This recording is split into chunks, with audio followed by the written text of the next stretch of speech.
শোন, বাড়িতে জামাই প্রথম এসছে, জামাই খেলে একটু গ্রামটা ঘুরিলে আয়। ঠিক আছে কাকা। আর হ্যাঁ, ভালো করে খেয়াল রাখবি জামাইয়ের যেন কোনো কিছু ত্রুটি না হয়। চাকুটা তো বেশ ভালোই লাগছে। কি করে এই চাকু? আমি শুনেছি এই চাকুতি নাকি আব্বু একবারে 4 জনকে মেরে ফেলেছে। চুপ করো, একবার আবুল তাবু। চলেন ভাই, এখন একটু বাজারের দিক থেকে ঘুরে আসি। কালুদা, 4টে চা দিও মালা মেরে। কত হলো ভাই? আপনাদের 20টা। ওরে এত বড় বুকের কলিজা, ডাকাত বংশের জামাইয়ের কাছ থেকে টাকা নিবি? খাওয়ার অনেক সাহস হয়ে গেছে, ওকে আজকে কেটে ফেলবো। আমার ভুল হয়ে গেছে ভাই, আমাকে ক্ষমা করে দেন। আমি জানতাম না ওটা আপনাদের বাড়ির জামাই। তার সাথে ক্ষমা চা, আমাকে ক্ষমা করে দেন ভাই। টাকা থেকে দোকানদার আমার সাথে টাকা লিছে বলে রাকেশরা দোকানদারকে ধরে মারলো, আর আমাকে ডাকাত বংশের জামাই বা বললো কেন? ডাকাত বংশের জামাইকে ডাকাত বংশের জামাই বলবে না তো কি বলবে? তোমার আপা ডাকাত? হ্যাঁ, এই গ্রামে সবাই আমাদেরকে ভয় করে চলে। আব্বুর ওপর দিয়ে কেউ একটাও কথা বলে না।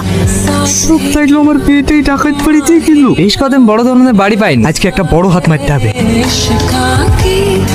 এত রাতে বাইরে যাবো, একটু বাথরুমে যেতাম। যাও।